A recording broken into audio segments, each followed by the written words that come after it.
All right. What is up, everybody? Keith Jameson, Go Big Air Guy 231, across the DFS industry, early in the morning on, Tuesday, 4-game EPL slate. I'm just going to jump right into it so we can get this up and get some of this content out for you all to enjoy. If you do enjoy the videos, like, subscribe, comment, and then just a reminder, if you want to join FSI, get all of the cores live, all the set takers, chat, all that good stuff. Link is in the video. All right. First game that I want to discuss, because they're the biggest odds by far on the slate, is Manchester United hosting Bournemouth.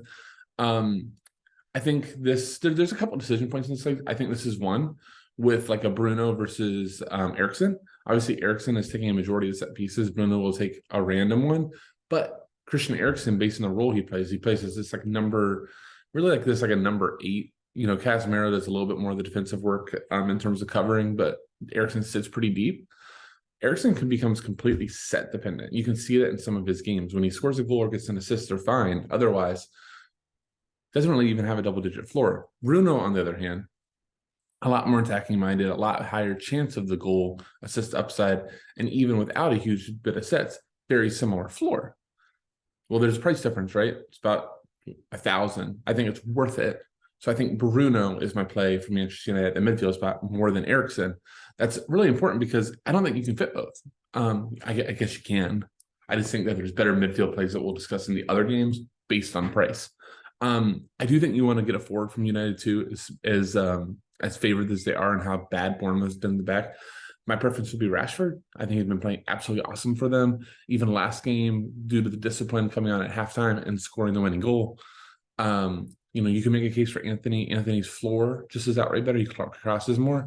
Then Martial is going to be a little bit more goal dependent as the number 9, but certainly can get involved too.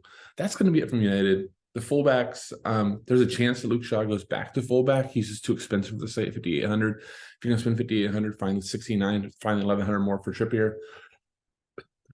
Then Wan-Bissaka is just truly scared of crossing. On the Bournemouth side of things, if we get Jadon Anthony 4,900, as a set taking forward, I don't think it's the best play, but it's certainly viable. United has shown the ability to give up some points. They're not just going to completely dominate possession just yet. But based on this formation, it's probably Lewis Cook. I don't have much interest in Bournemouth here. The one guy that kind of stood out to me is Adam Smith.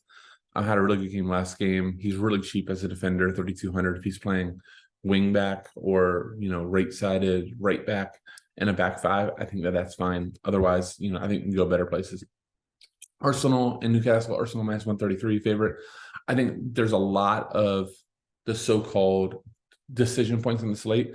Let's start on the Arsenal side. I think one of the biggest decision points, do you play one of Martinelli or Saka? Split sets. They're both expensive. They're both very good. I currently, in cash, the optimal builds, am leaning towards neither. Let me just explain the reason why. Newcastle, obviously a very good defensive team. This is probably the game of the day, or not probably. This is the game of the day in terms of real life implications. Newcastle can be very, very stingy, can play very, very good football. I think a little bit harder to break through the lines. The funniest thing about Martinelli and Saka, especially in bigger games, is those floors are not substantial. Where we really want to see, or where we really get the upside, is the goals and the assists. Well, if you have this as like a 1-1 game or 0-0, at best, if you have Arsenal with 2 goals, well, you need to have Saka or Martinelli on the end of those. Very good chance, right? If you have 2 goals, they're going to be part of one, but making sure you get that right. I think, to me, I feel better of the chances of like a Rashford or an Anthony being part of a goal or assist than I do Martinelli or Saka. That could be like a hot take, but that's kind of where I stand. Odegaard is playing one of the best midfielders in the world right now. The issue is he is more goal or assist dependent than either Martinelli or Saka. Same can be said for Nketiah. So all of a sudden you get through all of Arsenal and you go, I don't really have anybody. Just know top 2 plays, Martinelli, Saka, splitting sets. I think they are fine. Very good plays. I also think they're fadeable. The other decision point is like, do you want Kieran Trippier? One of the lowest prices we've seen in Trippier for a while is 6,900. Obviously away versus the top team in the Premier League. Not one of the better spots that we're going to see. We saw him produce versus City. He has a very good chance to do it. He has a set monopoly. He has a free kick monopoly. Look, he's about as elite of a play. He's what we always this season have been wanting from Sean Arnold is Trippier. So you got to say to yourself in a lot of ways, would I play Arnold away to Arsenal last year? You may have. So I think it really depends on build. It really depends on where you go at the second forward. We'll be discussing 2 more second forward options here shortly. That's going to decide a lot. If you're not playing Trippier, you're not playing anybody else from Newcastle. I think they're more GPP, Almiron, Wilson, Joelinton, whoever, Bruno. Kind of be goal or bust, and then have really good floors to speak of. Let's move on to game 3 because I hear the little guy crying. So we need to go get him. Bottle's almost done. So I'm not a complete terrible dad over here. Leicester, surprisingly, in my opinion, favorite at home, plus 140 hosting Fulham. Where we're going to be with the midfielders and why Eriksen is harder to fit if you play Bruno is because I think Yuri Tielemans at 6,100. I guess he's not on PKs if already plays, but potentially on PKs, potentially on Monopoly set pieces versus a Fulham side, slight favorite at home, 6,100. I think that's close to a lot. If he's not in, which I sort of at this point hope he's not in, well, if Ayoze Perez starts at 5,500, now we've solved our forward option because Ayoze Perez versus Liverpool took him on set pieces, even Odegaard and Dewsbury Hall. So those are the 2 guys I'm watching. If Yori is in, though, sample size in the past has shown that Ayoze would not take over him, and Yori would just take a monopoly or split some with Kieran Dewsbury Hall. Yeah, so this is going to be line dependent. Those are my 2 favorite plays. Vardy is really cheap. If you just want to take a flyer, and I know a lot of us played like Wood over the weekend, and it's getting more and more popularized to punt that second forward spot. You could definitely do worse than Jamie Vardy at home. I think it's only like 4,200, 4,300, depending if he starts. So, yeah, that is there. Dewsbury Hall is fine. I think fine is the best way to describe him. Otherwise, he's not blowing the socks off. So, he's not somebody I would want to like prioritize just because that set roll doesn't seem very set. And then Harvey Barnes, GPP. Fullbacks don't get forward that much. Fulham side, Pereira is taking most sets, split some with Willian. I guess Willian's technically in play. I do think that Mitrovic is really, really interesting. He's coming off of a missed PK at the end of the last game. He's in that price point where, a lot of people are going to go to Arsenal guys, I think, or they're going to go to United guys. So I could see him being lower owned. We've seen Leicester just be a joke at the back sometimes. Shoot 2 own goals versus Liverpool. I just think that Wout Faze and Amity could really struggle in the air versus Mitrovic. So I wouldn't be surprised if he gets on a header. You could correlate that with Pereira, Willian, or one of the fullbacks. Tete has been really good. I played him over the weekend.